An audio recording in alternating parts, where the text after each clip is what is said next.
Vá abrindo a sua Bíblia comigo em Deuteronômio capítulo 6.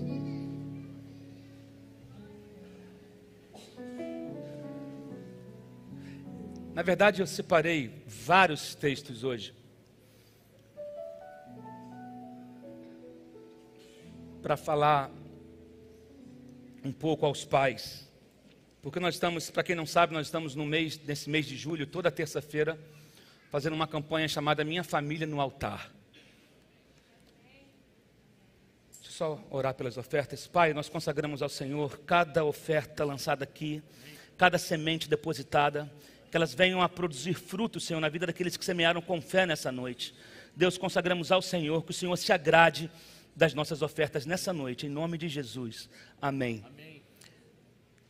Você sabe que as famílias, elas estão debaixo de ataque.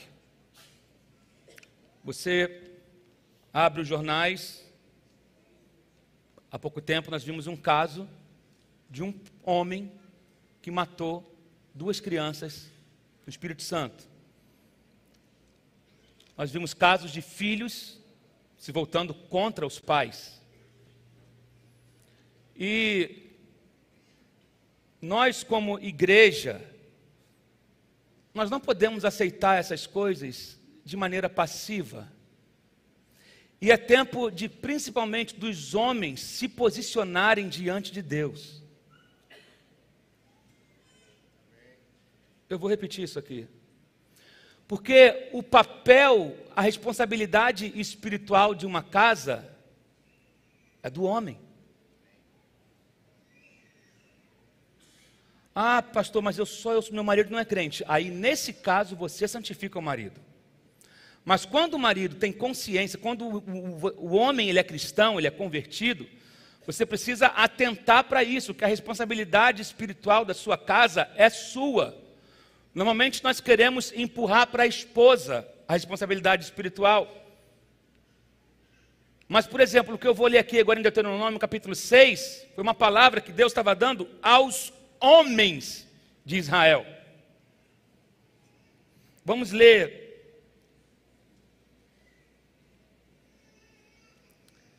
a partir do verso 1, que diz: esta é a lei, isto é, os decretos e as ordenanças que o Senhor, o seu Deus, ordenou que eu lhes ensinasse, para que vocês os cumpram na terra para a qual estão indo, para dela tomar posse.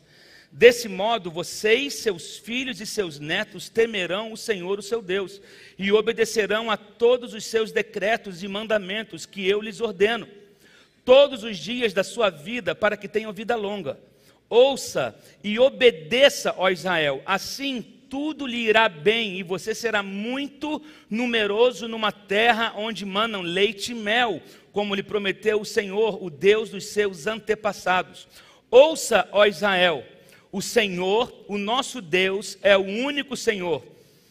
Ame o Senhor, o seu Deus, de todo o seu coração, de toda a sua alma e de todas as suas forças.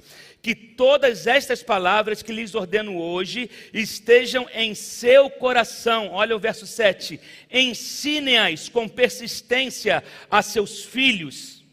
Converse sobre elas quando estiver sentado em casa, quando estiver andando pelo caminho, quando se deitar e quando se levantar. Amarre-as como um sinal nos braços e prenda-as na testa. E escreva-as nos batentes das portas de sua casa e de seus portões.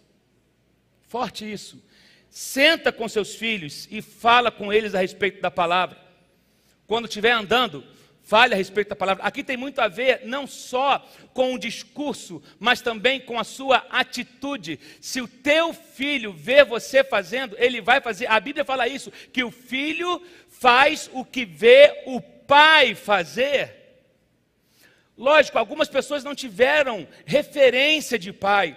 Algumas pessoas não tiveram um bom relacionamento com seu pai. Foram criadas sem pai. Na verdade, há uma guerra travada, uma investida demoníaca contra a figura de pai. E por isso que muitas pessoas criam bloqueio quando ouvem, por exemplo, que Deus é pai. Porque ele fala, Deus é pai, o pai que eu tive foi um pai terrível, então eu não posso... Ele liga uma coisa com a outra, então ele rejeita Deus porque ele não teve uma boa referência de pai. Então há uma geração de órfãos, tem geração de órfãos literalmente, e tem geração de órfãos de pais vivos. Tem uma geração de órfãos de pais vivos, que a neura do pai é ganhar dinheiro. Porque o pai pensa assim, eu tenho que ter o dinheiro para pagar a conta, eu tenho que ter dinheiro para pagar a prestação do carro, eu tenho que ter dinheiro para pagar a escola, eu tenho que ter dinheiro para pagar o condomínio, eu tenho que ter dinheiro para juntar, eu tenho que ter dinheiro porque se amanhã acontecer alguma coisa, meu Deus do céu, tem que ter. Depois ele não tem para quem deixar, depois ele não tem, aí ele constrói uma fortuna, mas ele não tem um herdeiro. Ele pode ter um herdeiro legalmente, porque tem o mesmo nome na certidão, mas o maior tesouro, a maior herança que você pode deixar para um filho, não é os bens que você acumula, mas é os princípios de uma vida que teme a Deus. Maior herança, não é? Hoje, com a tecnologia e com nós, às vezes não queremos ser incomodados, então tudo a gente quer resolver com tecnologia. O menino vem pedir atenção, não, toma um iPad. Vem não sei o que, toma um telefone. Vem não sei o que, não, toma o dinheiro. Vem não sei o que. Aí vai crescendo uma geração que não conhece limite, que não conhece repreensão, porque ouve sim para tudo. Porque na verdade os pais estão surdos para os seus filhos. Mas eu creio num tempo de restauração, porque a Bíblia fala em Malaquias, no último capítulo 4, e chegaria o tempo em que os corações dos pais se converteriam aos corações dos filhos, e os corações dos filhos aos corações dos pais. Deus está querendo curar, Deus está curando uma geração que tem se sentido órfã. Agora, não viva debaixo de um reflexo do seguinte, eu não tive pai, então por isso eu não sou um bom pai. Isso não é desculpa, você não precisa repetir aquilo que você odiou a vida toda. Você não precisa ser o reflexo daquilo que o seu pai foi, e talvez um péssimo exemplo, e você fica caminhando debaixo dessa sombra. Não, porque foi isso que eu sempre tive a vida toda. Você está tendo a oportunidade de fazer diferente, está tendo a oportunidade, Deus confiou alguém nas tuas mãos, e você não precisa ser o fracasso daqueles que vieram antes de você. Você só se torna um fracasso se você escolher isso. O fracasso, ele é escolha. O fracasso, você decide se vai ser um fracasso ou se você vai levantar e falar, ainda que tenha acontecido, eu não vou repetir essa história na minha casa, eu não vou repetir essa história na minha vida, eu vou ser curado, eu vou ser um pai excelente, eu vou ser uma mãe excelente. Agora isso começa por quem? Nós temos o conhecimento da palavra.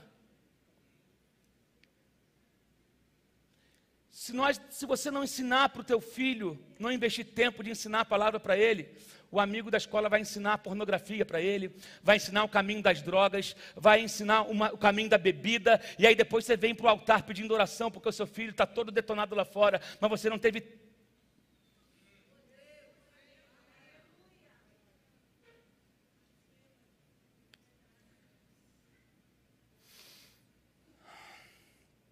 Eu fui pregar uma vez no interior de São Paulo.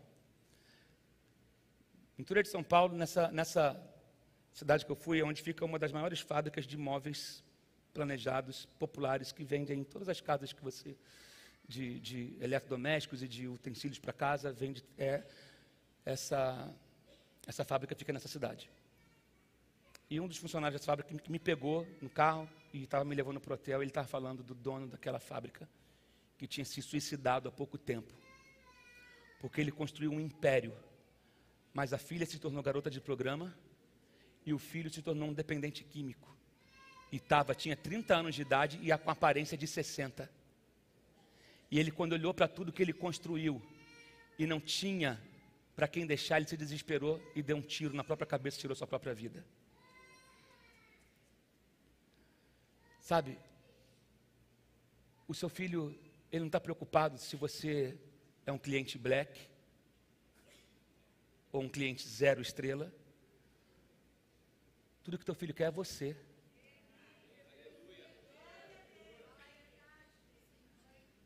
Seu filho não está preocupado se teu cheque, se você tem um cartão que te dá acesso às melhores salas VIPs do mundo.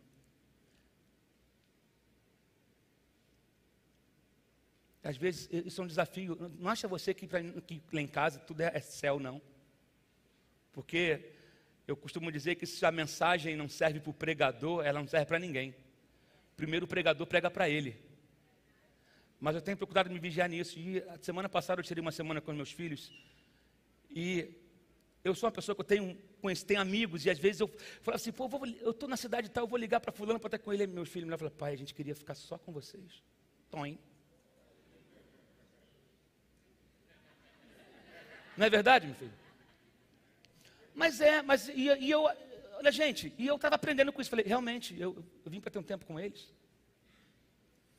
Porque se você deixar, todo mundo interfere. Você ouve todo mundo, mas não ouve o seu filho. Você ouve o amigo do trabalho que está com problema, você ouve o seu cliente, aí quando chega em casa, fala, filho, agora não. Eu sei que aqui não tem ninguém assim.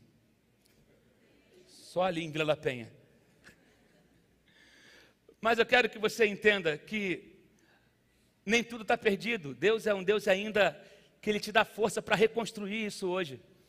Deus é um Deus que se está te permitindo você ouvir essa palavra hoje, é porque Ele quer despertar você para um tempo novo. Ele está dizendo, olha só, o caminho é esse, o caminho é você ensinar. Não existe fórmula mágica, nem nova. O caminho é a palavra. Se você seguir a palavra, se você amarrar a palavra no teu coração, aqui como diz o judeu, o que acontece quando ele fala aqui de ata a palavra no teu braço? Tem algo chamado filactério que o judeu usa, que é uma corda que ele enrola no braço e que tem esse texto aqui, literalmente esse versículo 4, que diz, ouve, ó Israel, o Senhor, o nosso Deus, é o único Senhor. Ame o Senhor, o seu Deus. Não sei se você já viu um judeu enrolando essa tira preta e colocando uma caixinha preta na cabeça aqui.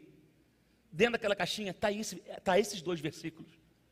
Esse texto de Deuteronômio 6. Porque eles levam aquilo ao pé da letra. E a gente entende hoje que Jesus cumpriu tudo isso. E que a palavra hoje, essa corda, tem que estar no nosso coração. Essa palavra tem que estar impressa no nosso coração, na nossa mente. O ensinar enquanto caminha é ensinar com atitude, é ensinar com exemplo. Eu sempre digo que palavras convencem, mas exemplos arrastam. Palavra convence.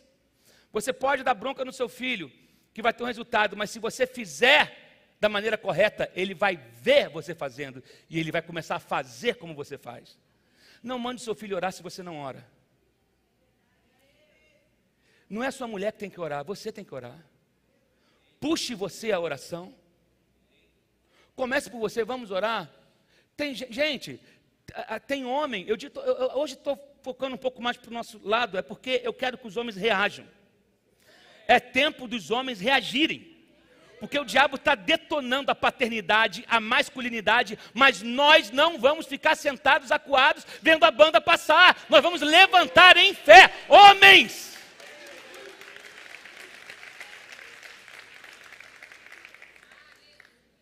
Reage. A Bíblia tem vários exemplos de pais que vacilaram. Eli, por exemplo, ele era um sacerdote.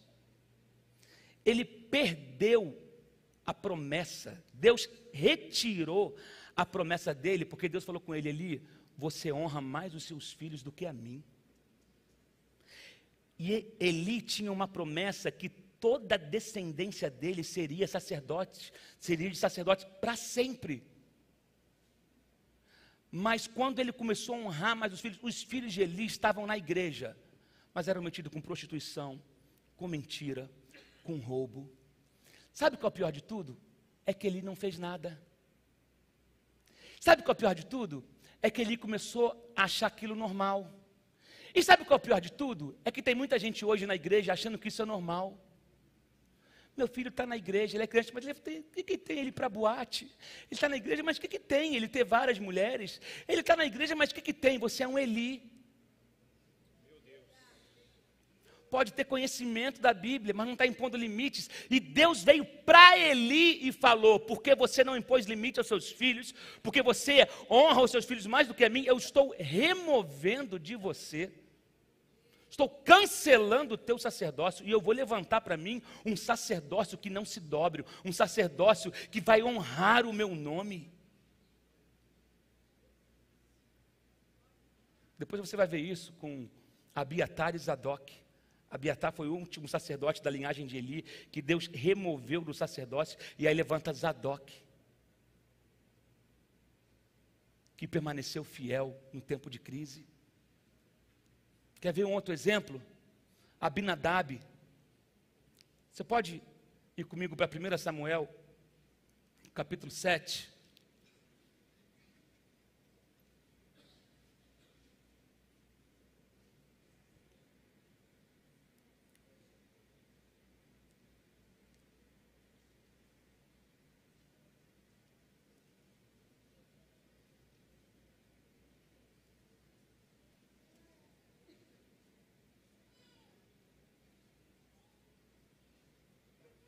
Capítulo 7, verso 1, vai dizer assim: os homens de Quiriate Jearim vieram para levar a arca do Senhor.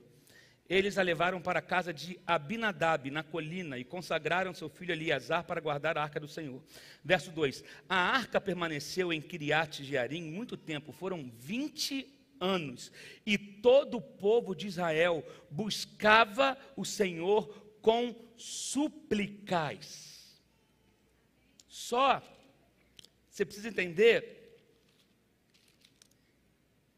esse texto. Você vai comigo agora para 2 Samuel, capítulo 6. Tem ligação com o que a gente leu agora.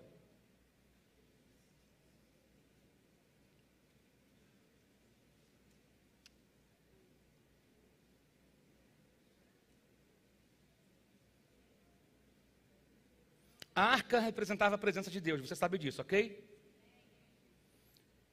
E ela foi tomada uma vez numa batalha. Os israelenses, o exército de Israel, eles estavam perdendo uma batalha e acharam que é porque não estavam com a arca. Então eles foram até Eli, pediram para levar a arca para a batalha, porque aí eles iriam vencer a batalha. Só que eles levaram a arca e tomaram um couro pior ainda. Perderam a batalha e ainda perderam a arca. Porque, deixa eu te falar uma coisa, Deus não está preso a um objeto. Ali estava um objeto que representava a presença, mas a presença não estava. Porque a presença está onde ela é bem-vinda. A presença está onde ela é respeitada. A presença está onde ela é valorizada. A presença está onde há devoção. Eu sei que a arca foi parar na mão dos filisteus, deu um reboliço, os filisteus começaram a ficar doentes, falaram, esse negócio está fazendo mal para a gente, vão tirá-la daqui. Ela foi parar na casa de Abinadab. E ficou lá por 20 anos. Quando Davi assume o reinado, ele fala, nós precisamos trazer de volta para a cidade a arca, porque eu não posso. Davi se recusou a governar sem a presença de Deus. Ele valorizava aquilo, e Davi temia Deus. Então ele prepara tudo para tirar a arca. Diz a Bíblia que ela ficou na casa de Abinadab por 20 anos, enquanto o povo buscava com súplica. Tem um povo clamando por aquilo que você tem dentro de casa. Ei, tem gente chorando, tem uma cidade clamando, e você tem um remédio dentro de casa e você não oferece. Tem um povo com fome e você tem a presença dentro de casa e não compartilha. Tem um filho clamando e você tem a presença dentro de casa e você não mostra para ele o caminho. Abinadab ficou com a arca 20 anos dentro da sua casa e um povo clamando pela presença, clamando, e ele não fazia nada. Mas olha a consequência, e eu quero que você entenda isso, que o nome Abinadab significa pai da liberalidade. Abinadab significa pai liberal. Vivemos na época da liberalidade. Vale tudo. Pode tudo. Desde que esteja na igreja no domingo, para aquele evangelho light, aquele evangelho zero. Sabe, conhece o evangelho zero? Você fica na gordura do pecado. Mas no domingo você vai para a igreja ouvir um evangelho zero, para aliviar a consciência. Você come picanha cheia de gordura, cupim, me dá uma coca zero. me dá uma Coca Light, um Guaraná Diet, para equilibrar a parada. Tem gente que até gosta do gosto, mas tem gente que faz achando que vai, não, já caí na gordura, mas eu vou no Guaraná Zero para dar uma compensada. Tem gente assim, ele fica no pecado e fica na liberalidade, pode tudo, faz tudo que todo mundo faz, vai para todos os lugares, depois ele vem para a igreja para ouvir um evangelhozinho light, para aliviar a consciência dele. Mas com o restante ele é liberal. Eu sou liberal. Queridos, nós não fomos chamados para ser liberais. Nós somos chamados para ser santos.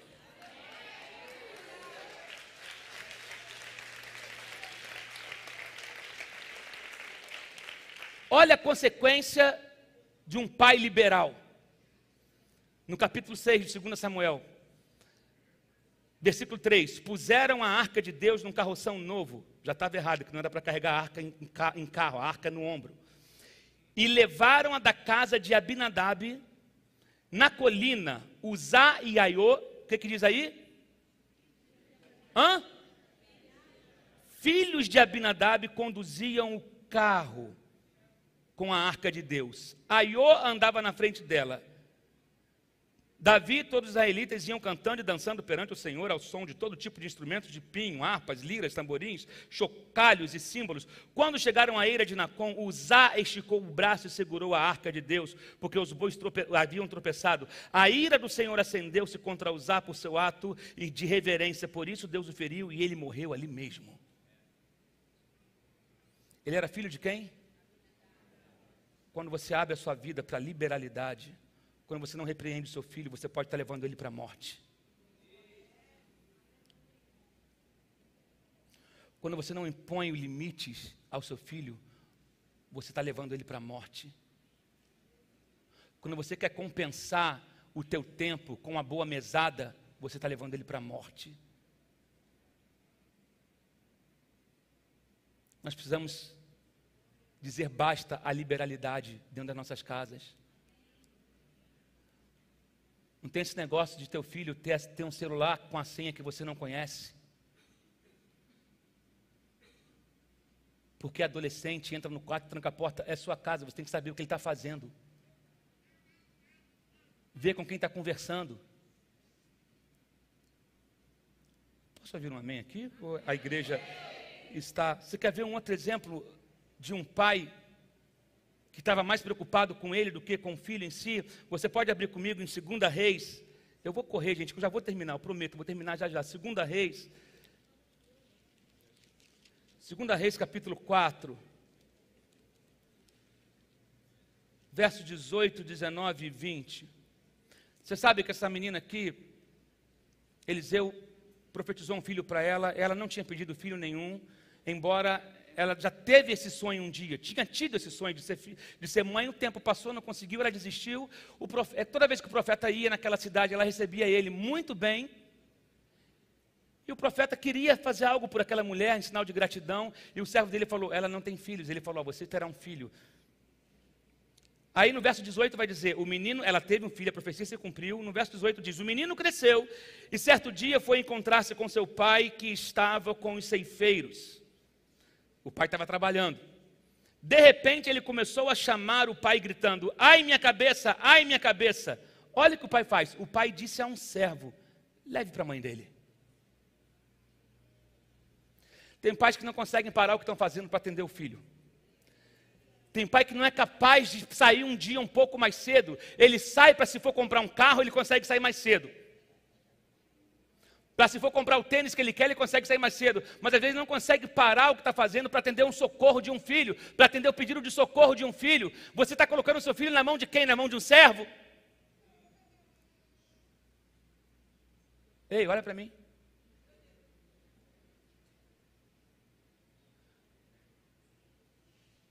Essa palavra hoje é para trazer uma mudança de comportamento. Uma mudança de hábito.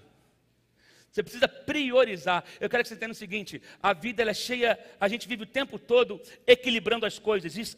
Todas as coisas são feitas de borracha. O emprego, o trabalho, a carreira, mas tem uma bola que é de vidro. No meio das bolas de borracha tem uma que é de vidro. A de vidro é justamente a da família. Se ela cair, ela quebra. As outras quicam. Mas se você... O que eu quero dizer com isso? O dinheiro vai e volta. A carreira, um dia você está aqui, amanhã você está aqui. Mas o que você tem de mais especial é o seu filho, é a sua casa. O que o seu filho mais quer é o seu tempo. Ensina o teu ofício para o teu filho, leva ele um dia para o trabalho. Meu pai, cadê meu pai? Pai, fica em pé. Pai, fica em pé. Uma das minhas maiores alegrias era quando meu pai me levava para trabalhar com ele. Meu pai foi operário da Light, operador de subestação elétrica da Light. Gente, eu adorava ir com meu pai para o trabalho. Renato, meu pai fazia bola de meia. Nunca esqueci, pai. Meu pai fazia bola de meia. E a gente ficava brincando de bola de meia. No meio de equipamentos com mais de 13 mil volts.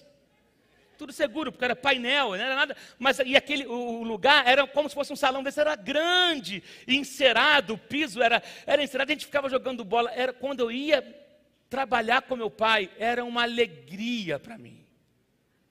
Aí depois a gente pedia ainda filé com fritas. Arroz, filé e fritas. Aí Jesus voltava para mim assim, o céu se abria. E aí eu chegava em casa como se eu tivesse ido assim, frequentado um palácio, um lugar, porque eu tinha tudo que o filho mais quer. Eu tinha meu pai, eu tinha diversão, eu tinha segurança dele comigo. Você entende? Meu pai não é um cara rico, mas um cara muito responsável. Sempre foi. Eu quero que você entenda que você precisa estar disposto a, se teu filho clamar por socorro, você parar o que você estiver fazendo e ouvir o seu filho. Não entrega na mão de um servo para cuidar. Vai com ele. Lógico, Deus coloca pessoas que nos ajudam. Estou dizendo que isso não é toda hora. Você tem que saber também que tem a manha também, né? Nesse caso aqui não era. Mas é questão de você, uma vez ou outra, separar um tempo. Amém? Você quer ver um outro exemplo? Davi, o que nós falamos que foi um cara que lutou pela presença, foi um péssimo exemplo de pai. Davi gerou uma ferida num filho dele chamado Absalão, porque a irmã dele havia sido estuprada e por um meio-irmão, e Davi não, por Aminon. Aminon estuprou, nossa, trava-língua, Tamar. Só que isso chega nos ouvidos de Davi, e Davi não faz nada. Davi não faz nada. Você está assistindo os seus filhos brigando, e você não faz nada. Não é mulher vai lá e resolve, é vai lá e resolve. Homem, vai lá e resolve. Sabe qual é o resultado disso? Absalão se revoltou contra Davi, seu pai, e Absalão acabou morrendo. Mais um caso de um filho que morreu, porque o pai não tomou a posição de pai. Agora eu vou encerrar, eu tenho muito mais caldo para dar isso aqui. Eu acho que eu vou continuar na semana que vem. Mas tem um pai na Bíblia que eu vejo que é um exemplo, muito assim, que a gente pode identificar muito com ele, que é o pai daquele jovem lunático, que está lá em Marcos, no capítulo 9, a partir do verso 17. Você pode ler isso depois, Marcos, capítulo 9, a partir do verso 17, diz que um pai, olha que cara maneiro, um pai, primeiro esse pai leva o filho dele, que era lunático, e uma hora era jogado no fogo, outra hora jogado na água, outra hora jogado nas rochas, e se feria todo, e o pai sofria de ver o filho dele daquela maneira. Ele procura os discípulos de Jesus, e os discípulos não puderam fazer nada, tanto é que quando Jesus desce do monte da transfiguração, Jesus encontra aquela multidão e aquela confusão, e pergunta, o que está acontecendo aqui? Aí o pai chega para Jesus e fala, eu trouxe o meu filho que está enfermo, meu filho que está possuído, para os seus discípulos, e eles não puderam fazer nada. Jesus dá-lhe uma sacudida nos discípulos deles, ó geração incrédula, até quando estarei com vocês? E Jesus começa a conversar com o pai daquele menino, e aí o pai fala, se o Senhor pode fazer alguma coisa, o Senhor faça. Aí Jesus responde: se eu posso? Se eu posso. Jesus devolve a bola para ele: tudo é possível ao que crê. Veja bem, o problema estava, o sintoma estava no filho, mas Deus queria tratar o pai. Às vezes teu filho está sofrendo por algo que precisa ser tratado em você, que está refletindo no seu filho. Eu já disse aqui que quem sofreu de infiltração sabe o que eu estou falando. Aonde a mancha aparece, não é ali a causa. Eu tinha uma infiltração no meu quarto, que era o demônio, aquela infiltração. Até processo deu. Para achar o raio da infiltração, teve que inundar um dia o terraço todo, um negócio de doido. Mas não é, aonde aparece a mancha, ali não é a causa.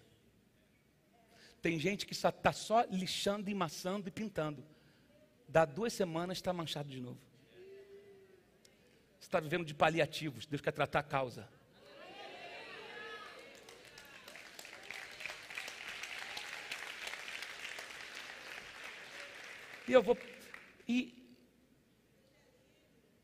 Se eu posso, tudo é possível ao que crer. Mas aí o homem vai para Jesus e abre o coração. Senhor, eu creio, mas ajuda na minha incredulidade. Ele reconheceu a humanidade dele. Ele disse: Senhor, eu sei que o Senhor pode qualquer coisa, mas eu estou tão cansado, eu estou tão exausto, eu estou tão sem esperança. É meu filho, eu já fiz tanta coisa, que eu sei que o Senhor pode, mas eu não consigo crer, eu não consigo ter fé suficiente para isso. O Senhor pode me ajudar a crer? A confissão, ela é libertadora.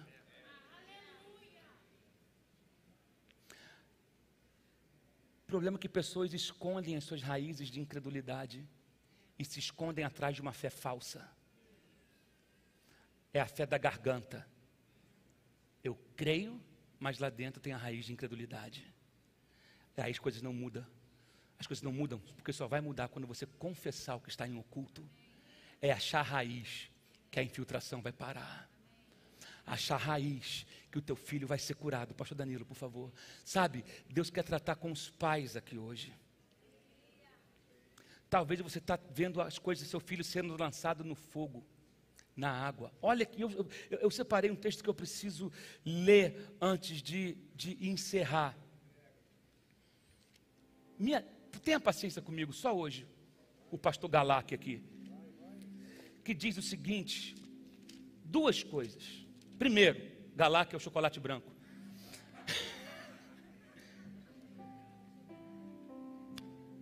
Grava esse texto, porque eu já vi muita mãe e pai fazer um tipo de oração que a Bíblia fala que ela não deve ser feita. Tem uma oração que você não deve fazer. Saca essa parada aqui que está em Provérbios 19, 18. Discipline seu filho, pois nisso há esperança. Não queira a morte dele. Provérbios 19, 18.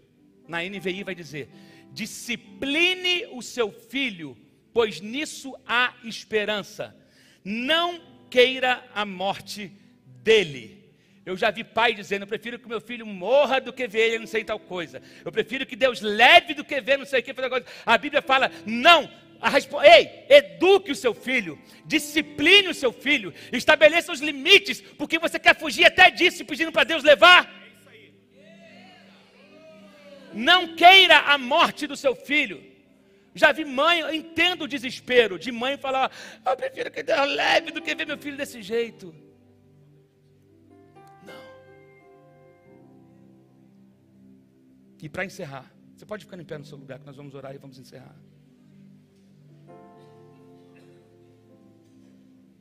Deuteronômio 28. Depois você pode ler o Deuteronômio 28 na sua casa, porque ele é dividido em 2 blocos. Do capítulo 1 ao capítulo 14, ele vai falar sobre as bênçãos da obediência. Do capítulo 15, do versículo 15 em diante, ele vai falar sobre as maldições da desobediência. Olha que maneiro. Se vocês obedecerem fielmente ao Senhor, o seu Deus, e seguirem cuidadosamente todos os seus mandamentos, outra coisa que eu preciso falar para vocês, que eu vou estudar hoje. Essa palavra aqui estava sendo dada para os homens. Se vocês obedecerem e seguirem cuidadosamente todos os mandamentos que hoje lhes dou, o Senhor, o seu Deus, os colocará muito acima de todas as nações da terra. Todas as bênçãos virão sobre você. Todas as bênçãos virão sobre você e os acompanharão. Se vocês obedecerem ao Senhor, o seu Deus, vocês serão abençoados na cidade, serão abençoados no campo, os filhos do seu ventre serão abençoados, como também as colheitas da tua terra, e os bezerros e os cordeiros. Vai uma série de bênçãos que Deus vai dar. Agora, se você não obedecer, uma das coisas que me chamou a atenção, que está no verso 41, que diz o seguinte: se você não obedecer, os seus filhos e filhas serão levados como escravos. O que a gente vê hoje é uma geração de jovens escravos, escravizados por vício, por rebeldia, drogas, pornografia, prostituição, dinheiro, tecnologia, escravos. Me mandaram aqui: como perdoar um pai ausente? Se a ausência for por questão de morte, a gente crê muito em atos proféticos. Quer escrever uma carta.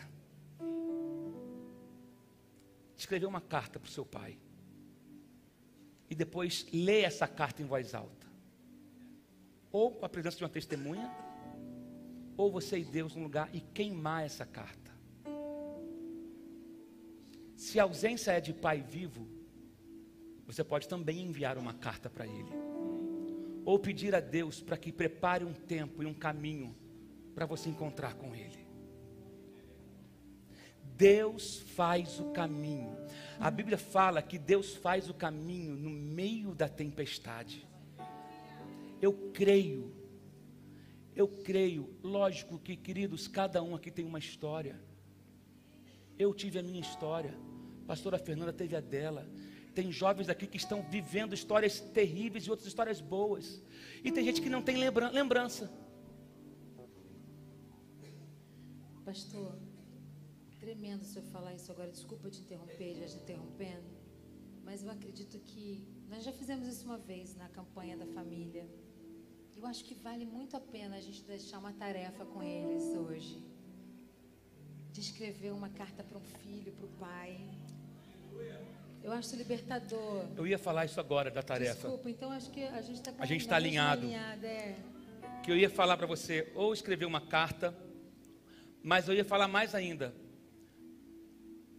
a você quebrar o protocolo essa semana. Fazer algo que você, na sua cabeça, você vai ter que lutar contra. Porque a tua cabeça vai dizer: é perda de tempo. Está desperdiçando seu tempo. Você podia estar fechando um contrato agora. Você podia estar fazendo não sei o que agora. Não. Você, sua família, você, sua esposa, seus filhos, assistir um filme, jogar conversa fora, contar piada, rir, fazer cosquinha, sentar no chão, desliga esse maldito celular. Ai, Jesus, senão eu vou tomar. Não é assim não. Tá, filho? Ah, gente, tá, como filho? Nós pecamos nisso, né? Tá bom, filho? Faz não sei o que, tá bom, filho? Não é isso não.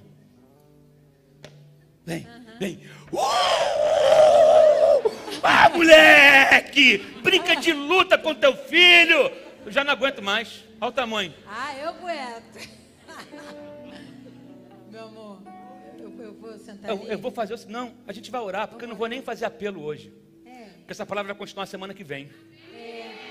Eu acredito que Deus estampou alguma coisa aqui hoje que não está normal, não. Eu desci, eu estava fazendo outras coisas lá em cima, da parte burocrática e tal, e finanças. Eu desci, eu falei: eu vou descer porque eu preciso receber essa bênção. E eu desci para ouvir. Eu estava de tarde quando o pastor estava fazendo a palavra, mas eu não vi a palavra que ele não ministrou para mim. Mas essa pergunta foi tão tremenda, eu peguei ali do obreiro, como perdoar um pai ausente? Talvez eu tenha muito para dividir com vocês sobre isso. E semana que vem você pode continuar a palavra, não, então. senhor, pastor, Deus me livre. A gente faz um Deixa ping-pong. Não, eu estou aqui recebendo. Mas uma coisa só que eu quero dizer é que tudo que você odeia, você repete.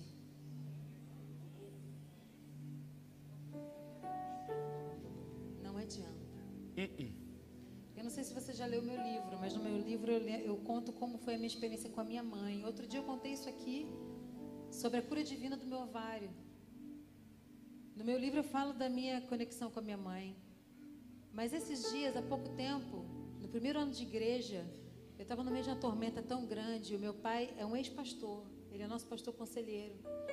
E o meu pai, ele se autoexilou, não quis mais ser pastor porque ele casou novamente. E ele não podia ficar à frente de igreja. E ele se ausentou do ministério. E eu, há pouco tempo, fiz uma carta para ele, falando das minhas dificuldades do começo do ministério. E foi tão lindo ouvir ele ligar de volta e dizer: estou aqui, como é que você está hoje? E hoje, como você acordou? Como foi esse ano? Como é que o pastor está? Como é que ele está te tratando? Tem coisas que são ouro puro e que você só consegue depois que você perdoa. Você vai achar alguém que você perdeu há muito tempo, no momento em que você decidir escrever, decidir falar. Isso vai ser cura para você. Você vai descobrir que você tem alguém por você, mesmo que essa pessoa nunca tenha estado ali por você. Ou às vezes também, pastora, a gente crê muito que eu creio muito que o perdão ele é o caminho para a cura. Às vezes essa mágoa que você carrega ou esse reflexo do que você sofreu, eu quero que você entenda o seguinte: talvez era tudo que teu pai tinha para te dar naquele período. Era tudo que ele tinha. As pessoas só dão aquilo que elas dão conta de dar. E você tem a oportunidade hoje de perdoar, de escrever uma nova história, de não repetir os erros. Resista a essa tentação. Resista à tentação. Existe herança que você não precisa carregar. A herança do que não deu certo, dos hábitos errados, dos exemplos errados. Não carrega essa herança. Você não precisa ser fiel a esse ponto. Amém? Essa é uma fidelidade ruim, né? Sim. Seja fiel só ao que é bom. E outra coisa que você deve fazer, que eu só pude vivenciar depois que nós passamos a pastorear, e que eu comecei a pastorear os meus pais, né? A minha mãe é membro aqui. Meu pai ajudou a começar aqui. Era a audiência que nós tínhamos ali no hotel, era seus pais, da Bandeirantes. lá na Bandeirantes, seus pais, meus pais, Com os amigos. minha irmã, com meus sobrinhos e alguns amigos. Foi assim que a gente começou, lá no Global. Então, se a gente não fosse crente e pastor para nossa família, a gente não podia estar diante de vocês hoje. Você imagina o que foi para mim ter o meu pai e minha mãe de novo numa audiência como essa da igreja e vê-los outra vez congregando com seus digníssimos cônjuges. Só a igreja faz isso, só Jesus faz isso. Então, eu acredito que hoje vai ser um começo, pastor Emerson. Todos esses dias, essas terças preparavam a gente. Mas hoje eu percebo que tem um começo, um início de uma grande revolução na área de cura interior nessa igreja. Deus está fazendo isso conosco. Eu quero que você, marido, abrace a sua esposa.